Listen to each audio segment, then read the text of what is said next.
ठीक है बच्चों, आज हम क्या पढ़ रहे हैं? सब्जेक्ट हमारा है केमिस्ट्री में और उसमें टॉपिक जो है वो है ऊष्माक्षेपीय अभिक्रिया, ऊष्माक्षेपीय अभिक्रिया और ऊष्माशोषीय अभिक्रिया। ठीक है, ऊष्माक्षेपीय अभिक्रिया में क्या होता है? ऊष्माक्षेपी में जब अभिकारकों को आपस में मिलाया जाता है और उत्पाद का निर्माण होता है तो यहाँ ऊष्मा का उत्सर्जन होता है। अब ऊष्मा का उत्सर्जन होता है तो कौन सी अभिक्रिया होगी? ऊष्माक्षेपीय अभिक्रिया होगी। और जहाँ अभिकारकों को आपस में मिलाकर उत्पाद का निर्माण होता है और ऊष्मा का अवशोषण होता है वहाँ अभिक्रिया कौन सी होगी? ऊष्माशोषीय अभिक्रिया होगी। मतलब वह अभिक्रिया जिसमें ऊष्मा का उत्सर्जन होता है ऊष्माक्षेपीय अभिक्रिया कहलाती है और वह अभिक्रिया जिसमें ऊष्मा का अवशोषण होता है वह ऊष्माशोषीय अभिक्रिया कहलाती है। Is that clear? सभी को समझ में आ रहा है?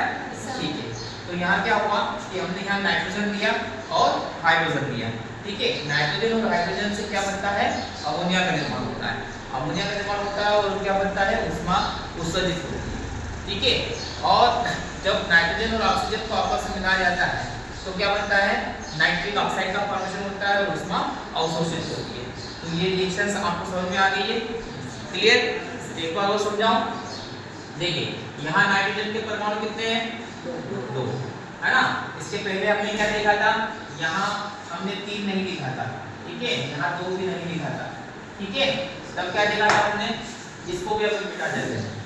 ठीक है, आप समझिएगा कि भैया क्या हुआ कि जब नाइट्रोजन और हाइड्रोजन को मिलाया तो किसका निर्माण होता है? अमोनिया का निर्माण होता है। क्या ये ढांचा समीकरण है?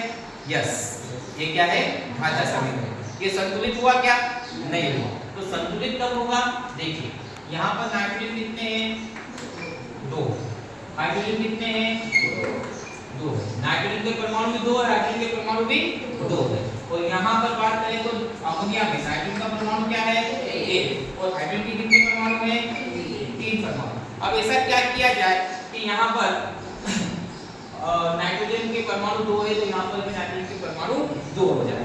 तो अब क्या करें कि यहाँ हम 2 लगा देते हैं। क्या लगा देते हैं? 2 लगा देते हैं। जैसे हम 2 लगाते हैं तो नाइट्रोजन कितने हो जाएंगे? 2 हो जाएंगे। नाइट्रोजन 2 हो गए तो हाइड्रोजन कितने हो गए? 2 3 6। हाइड्रोजन कितने हो जाएंगे? 6 हो जाएंगे।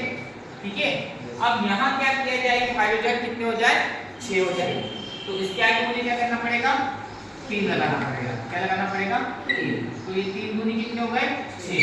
अब देखिए, हाइड्रोजन 6 हो गए, यहाँ पर भी हाइड्रोजन 6 हो गए, नाइट्रोजन 2 हो गए, यहाँ पर भी नाइट्रोजन 2 हो गए। मतलब अब ये जो समीकरण हुआ वो क्या हो गया? संतुलित समीकरण हो गया। Is that clear?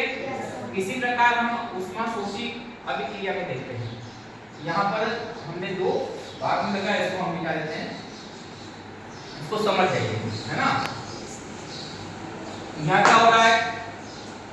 नाइट्रोजन के कितने परमाणु है? 2। ऑक्सीजन के कितने परमाणु है? 2। और यहाँ पर नाइट्रोजन कितना है? सिंगल।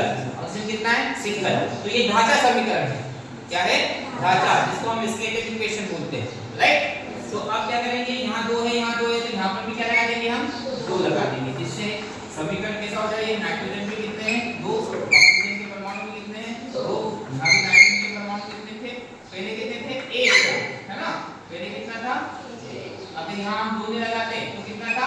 1। और ऑक्सीजन का भी कितना था? 1। लेकिन जैसे हमने क्या किया? यहाँ 2 लगाया तो नाइट्रोजन भी 2 हो गए और ऑक्सीजन भी 2 हो गए। तो नाइट्रोजन के 2 परमाणु और ऑक्सीजन के 2 परमाणु, इस प्रकार से ये एक समीकरण क्या हो गया? संतुलित हो गया। Is that clear?